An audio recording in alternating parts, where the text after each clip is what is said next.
Bismillahirrahmanirrahim. Assalamualaikum warahmatullahi wabarakatuh. Kembali lagi dengan saya Nur Asna, jurusan Administrasi Pendidikan, Fakultas Ilmu Pendidikan.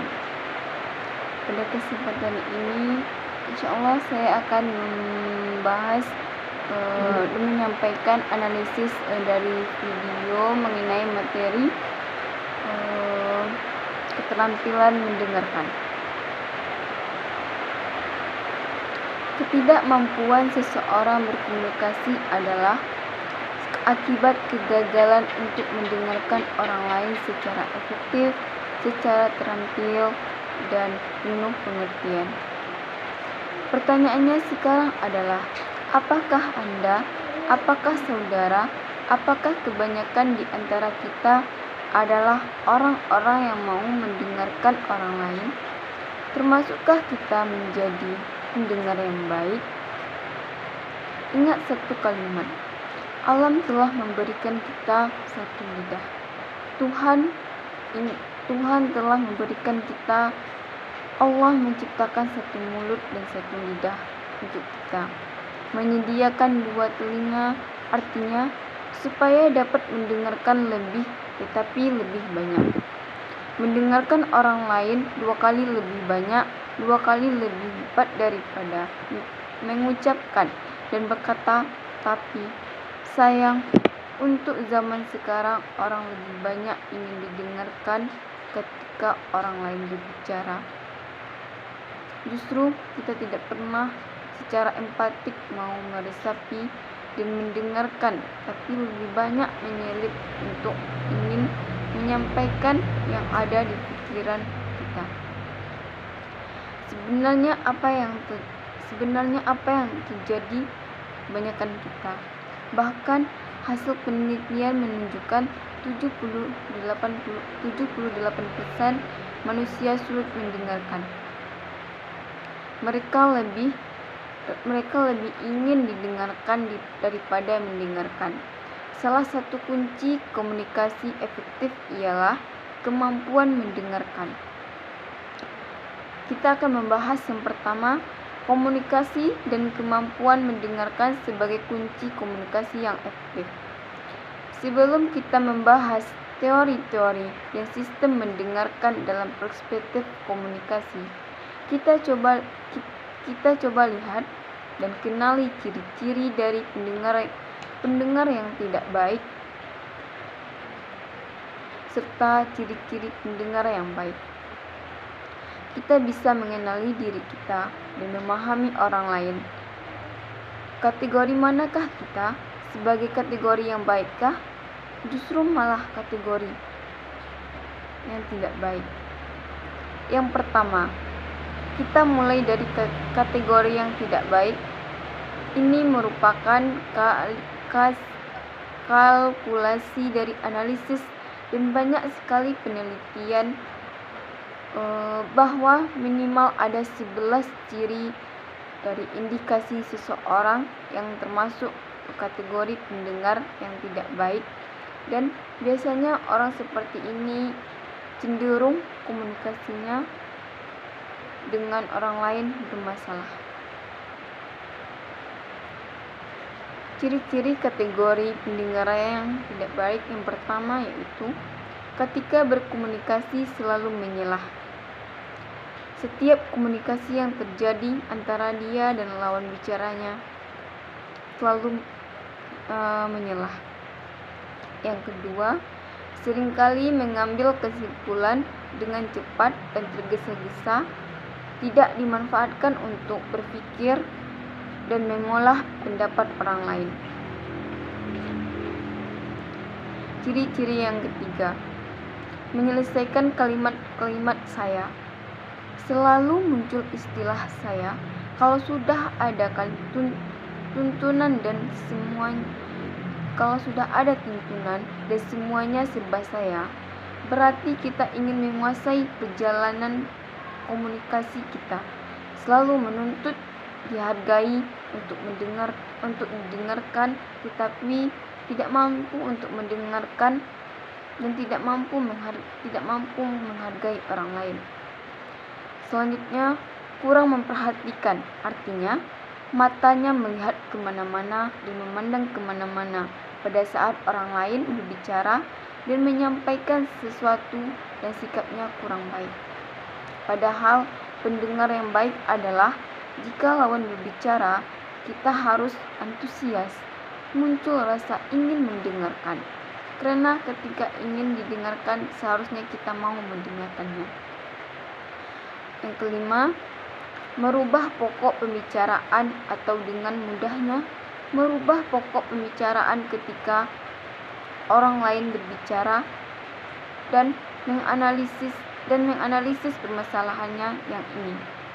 Bahkan lawan bicara masih sangat antusias, belum selesai atau belum finish dalam menyampaikan apa yang disampaikannya. Tiba-tiba lari ke pokok persoalan yang lain, artinya secara struktural dia tidak mendengarkan apa yang disampaikan oleh apa yang kita sampaikan.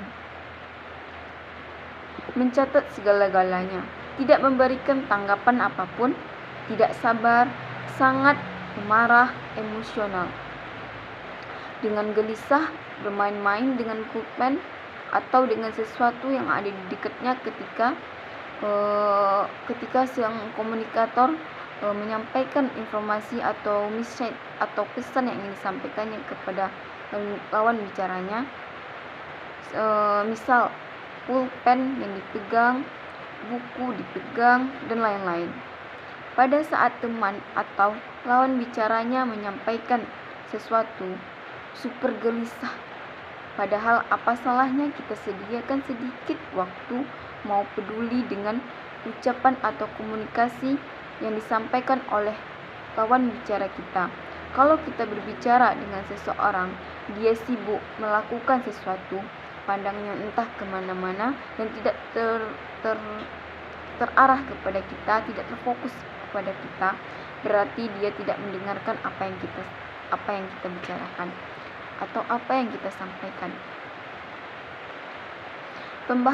Pembahasan selanjutnya mengenai ciri-ciri pendengaran yang baik.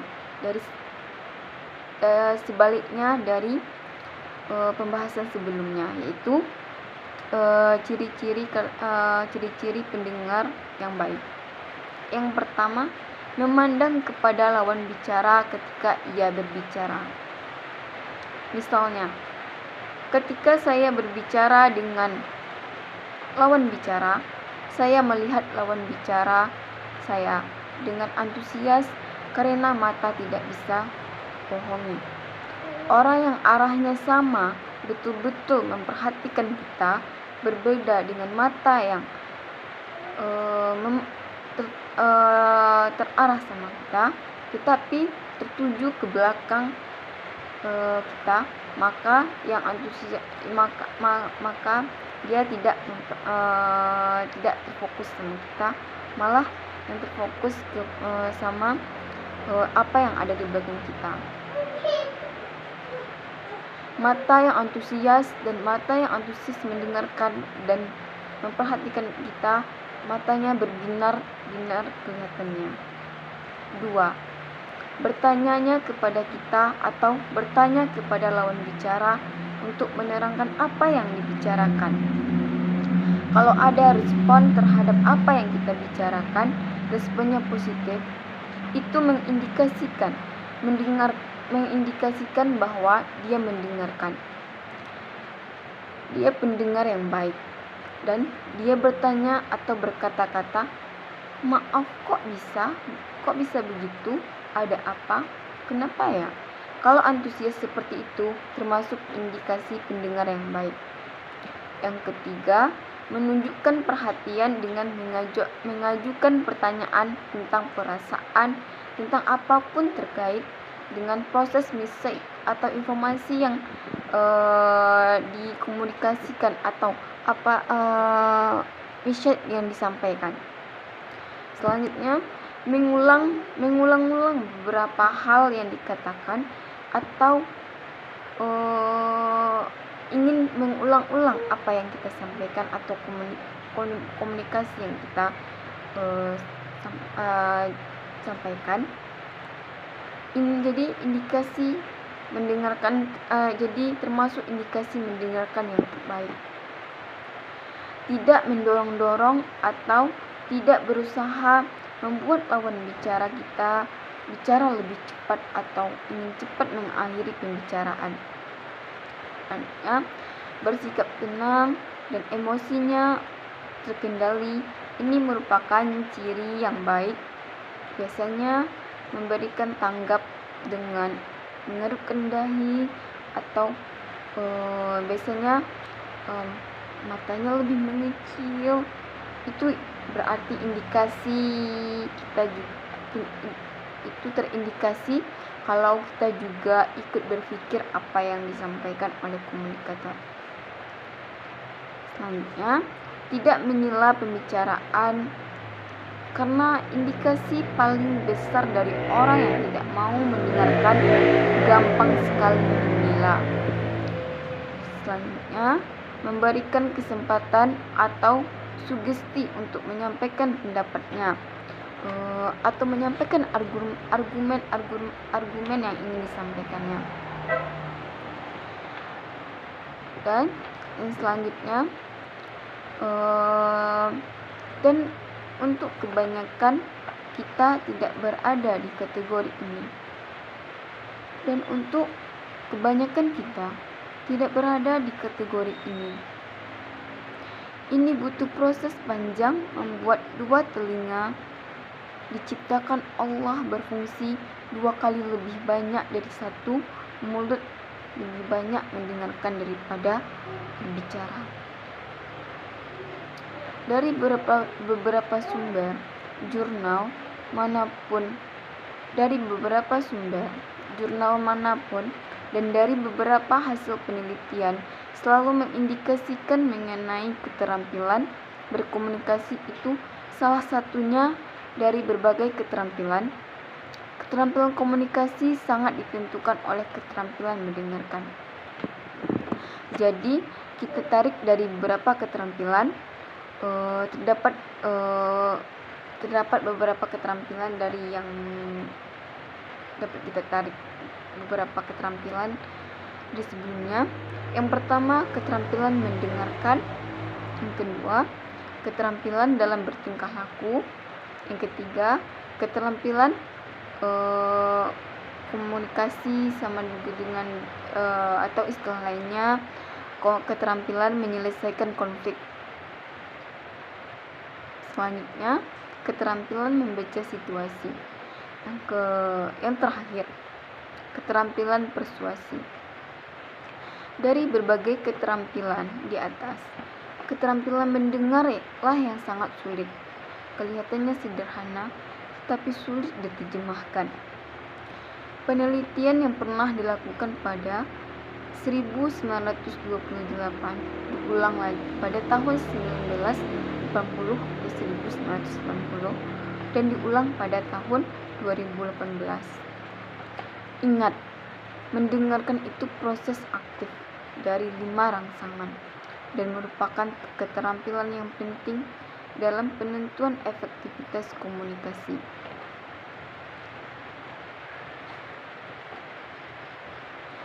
Ketika berbicara, pahami dan ada rasa dan ada ketika berkomunikasi,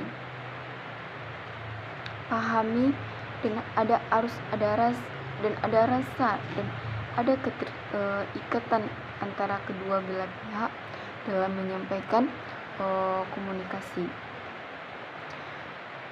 Kita sampai dalam pembahasan yang terakhir.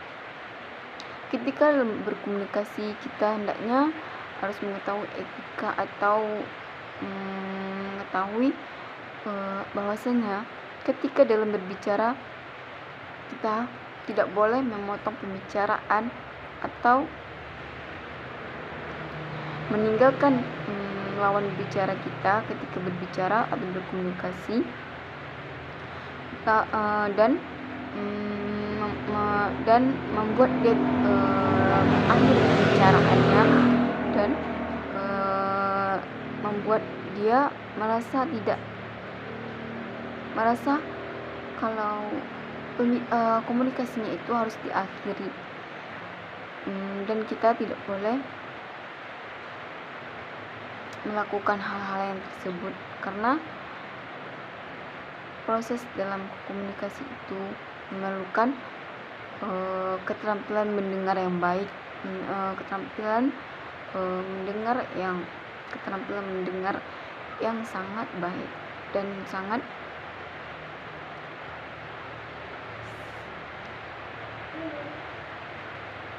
membawa pengaruh yang baik ketika berkomunikasi, dan dapat menjalankan komunikasi yang lancar dan baik antara satu sama lainnya. Dan ketika berkomunikasi haruslah kita